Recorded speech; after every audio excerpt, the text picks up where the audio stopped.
Mr. Okay. President, kayo Ito na. po ba, sa puso ninyo, gusto niyo bang makipagkasundo pa sa mga Duterte? Oo. Ako, ayoko ng gulo. Gusto ko makasundo sa lahat ng tao. Mas maganda, marami na akong kaaway. Hindi ko kailangan ng kaaway. Kailangan ko kaibigan. Okay, so isang kaibigan, no, yung libro ni Sara Duterte. So, i-break it down natin yan kung why this is a bad answer coming from our Commander-in-Chief. Number one is that tignan nyo muna yung history nilang dalawa. From after Uniteam hanggang ngayon. Okay, so balikan natin isa-isa. Noong 2024, ang mga Duterte, they launched a campaign against him. Naalala nyo yung Bangag campaign doon sa mga Maisog rally? Anong ginawa ni BBM doon? Halos wala. Pero yung mga tao sa paligid niya, halimbawa si House Speaker, pinagtanggol siya. 'Di ba? Inimbestigahan yung mga Duterte for what they are doing, 'di ba? Yung Quadcom, Tricom, yung good governance. Kaya nga natin nakilala si Mary Grace Piatos eh. It's all in the effort to protect him. Okay, so why the heck siya parang wave the white flag sa mga Duterte? Maybe this is strategy, pero I think it's a bad move kasi going into the impeachment, magkakaroon ng mindset yung mga senador na yung leader nila really doesn't want the war sa mga Duterte. Kasi parang ang problema kasi dito, wala kasing successor si BBM. Sino yung susunod sa kanya? Unlike si Pangulong Duterte nung araw, may Sara Duterte. 'Di ba? Sa kanya kasi wala si Sandro matagal pa and hindi siya ganoon din ka-popular. And of course, yung mga sila naman kalaban niya din. So parang what is this messaging, Mr. President? I'm not really sure why you said this. Pero tuloy. Kagaya ng sabi ko sa'yo, pagka hindi ko magko-confess ako dito. Okay. Pwede naman po, para akong pari po nito ngayon na po. Ewan ko, kahit hanggat maaari, ako, ang habol ko, yung stability, peaceful. Okay, so after nung 2024, alam nyo naman, di ba? Ngayong 2025, nag-intensify yon. Paano? Bago magtapos ang 2024, nagkaroon ng ang House majority noon yung 240 senators, congressmen, actually signed the impeachment para mapunta siya sa Senado. Parang buzzer beater yung nangyari nung panahon na yon. Tapos, so impeach na si VP Sara nun. And of course, si Duterte, yung tatay ni VP Sara, talagang nag-intensify din siya dun sa mga banat niya kay BBM. Dun sa mga, doon sa mga interview niya. So what happened after that, di ba? Binaba nila yung warrant coming in from Interpol, 'di ba? Nagtulungan ng ICC, Interpol, tas tayo tinulungan natin ng Interpol. Ganun yung technical jargon doon eh. Pero in effect, sinerve nila yung warrant of arrest ni Duterte from the ICC, 'di ba? In-enforce nila 'yon. So ngayon nasa The Hague si Duterte. Now, how can you have peace? You already parang spilled milk. Alam niyo yung kasabihan na yun. How can you have that right now? I don't understand. Hindi ba dapat you're fighting the good fight right now with the Pinks and dun sa mga kaalyansa mo? Kasi the Pinks and the other people who does not want Duterte to be in power is already, alam mo yun, talagang lumalaban na sila eh. Si De Lima, si Jokno, even to an extent, sila House Speaker sa congressman, sa Congress. Those people who were once upon a time crushed by the Dutertes. And this, oh my God, Idol, what are you doing? Tuloy. Para magawa namin yung trabaho namin. Kaya ako, laging akong bukas sa ganyan.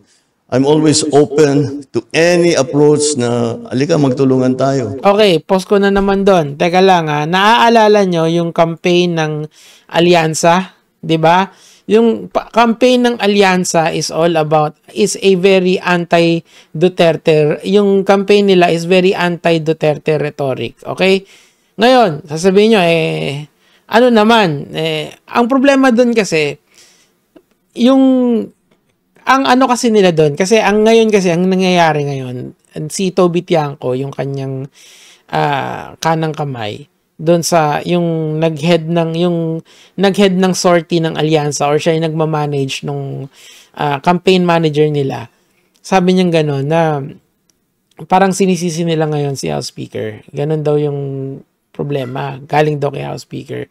Pero tandaan nyo naman yung rhetorics nitong si Bongbong Marcos, yung anti-China sentiment or yung pro-China sentiment, yung EJK, di ba? These are all anti-Duterte sentiments. That is the rhetoric na ginamit nila buong campaign. And then you want peace with these people. It makes no fucking sense. My God. It makes no sense. Jesus Christ, dude. What is going on with this country? Dapat laban na lang. Kasi this is already the final round nung kanyang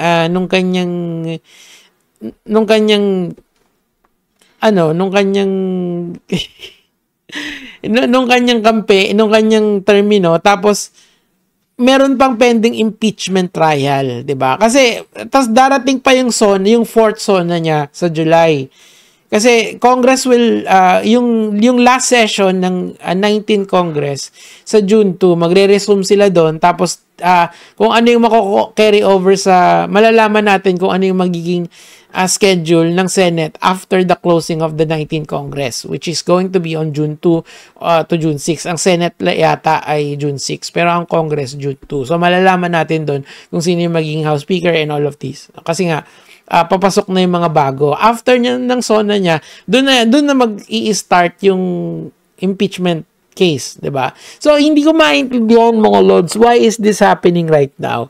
That he is trying to wave the white flag. Hindi pa pumupunta sa floor. Ang akin lang kasi, give the prosecutors a chance. Give Laila De Lima her chance to shine. Give Chel Jokno a chance to shine. The foundation is already there. It's us for the taking, mga kamatis, mga kaibigan. Yung mga nalaman natin sa Quadcom, these are all facts. Yung nalaman natin sa Tricom, these are all facts. Yung nalaman natin sa Good Governance Committee ni Joel Chua, these are all facts, mga kamatis, mga kaibigan. Sila Alice Guo, yung mga Pogo, yung mga pinagagagawa nila, this is all facts. Do not go quietly into the night, Mr. President. You have all of us here na ako, I identify as kakamping to help you with this. Ako, I will use my platform para yung mga Gen Z na bata is tumutok sila dun sa impeachment. This is going to be the biggest impeachment in this country. With all this brilliant people behind you, all you need is balls. My God, anong nangyari? Don't quit now! Fight!